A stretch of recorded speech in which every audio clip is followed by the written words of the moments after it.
Hello and welcome. This is Coach Mike Ditka, and I'm here with Dennis Tubbergen. Now, Dennis is the CEO of USA Wealth Management. He's the president of Charitable Concepts LLC and is an advisor to financial advisors all over the country. The newsletter that he writes and publishes is distributed to over 5,000 financial professionals each month. Dennis is also a frequent keynote speaker at industry events. Dennis, describe for me Charitable Concepts. What is this? What does this company do? Well, this is a company I'm really excited about. About 18 months ago, I developed a patent-pending method to raise money for charities. And in a nutshell, it does four things. Number one, it creates an immediate donation for a charity. Number two, it returns all the money used in the process to the donor. So all the money that the donor puts out there comes back to them. It gives the donor a reasonable rate of return on their capital, and it creates an immediate tax deduction for the donor. So it's a very exciting concept, and it's patent pending. I've never heard of it, but I'm sure it's a terrific thing. But how does the strategy to raise money for charity, what makes it different from all these other charitable deductions you take? Well, here's the big difference, and maybe I'll just briefly give a case study to let our viewers understand how it might work.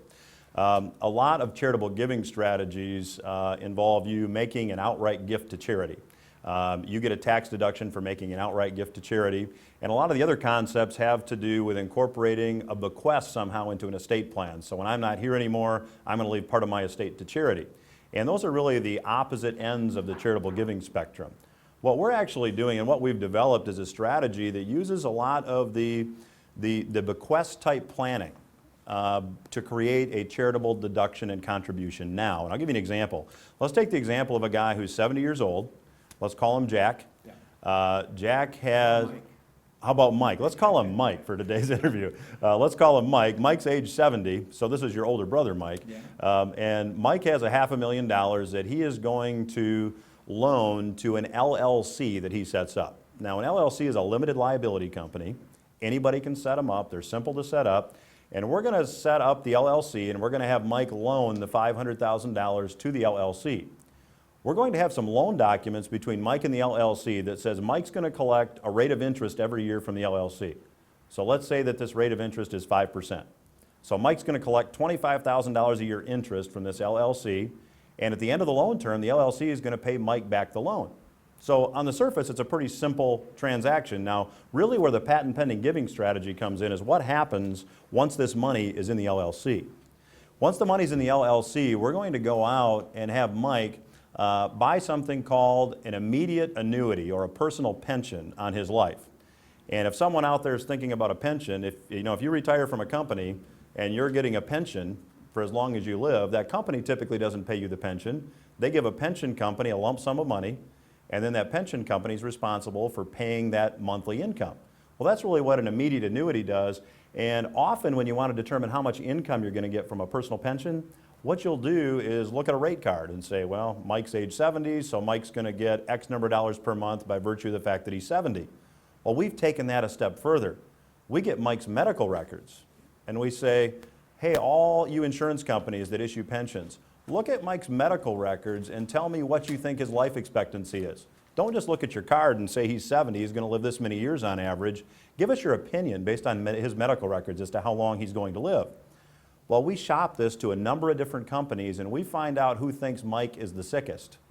And by doing that, we can get Mike a larger income. For example, if there's a company that thinks, Mike, you've got a life expectancy of a 74-year-old, not a 70-year-old, we're going to pay you more income because your life expectancy is shorter. On the other side of the coin, because Mike's going to put this $500,000 into this pension, he's trading that lump sum deposit for a stream of income.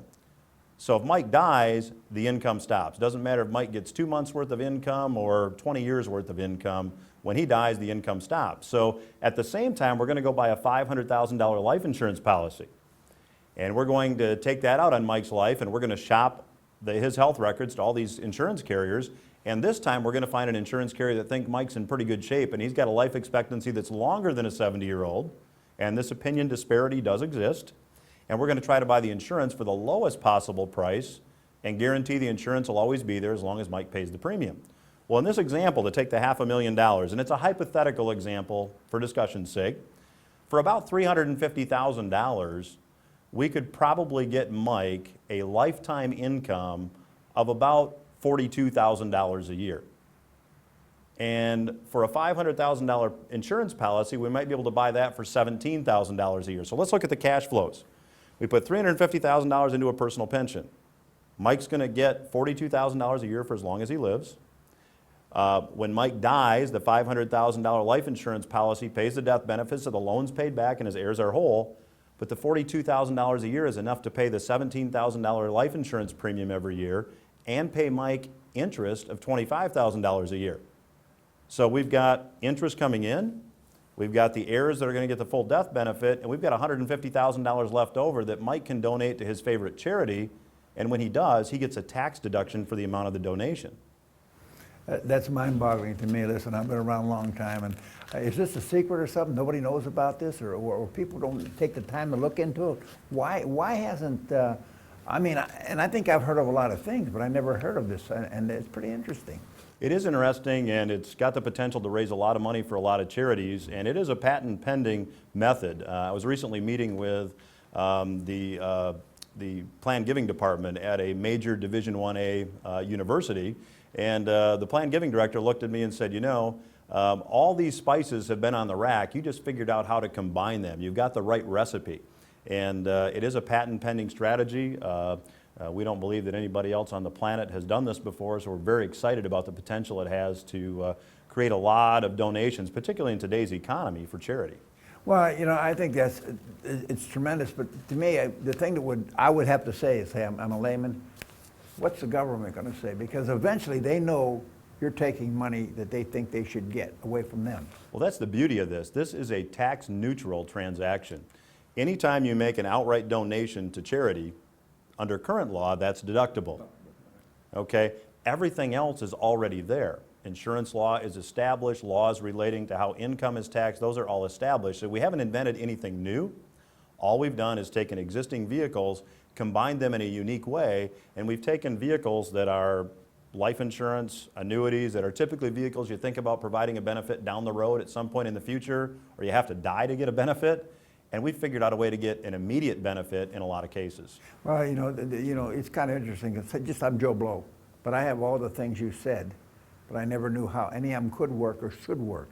And I just want to tell you, I enjoyed talking to you because I'm going to find out more about this myself, because I'm you know, I can't believe that this stuff is going on and can happen. It can make you sounder financially.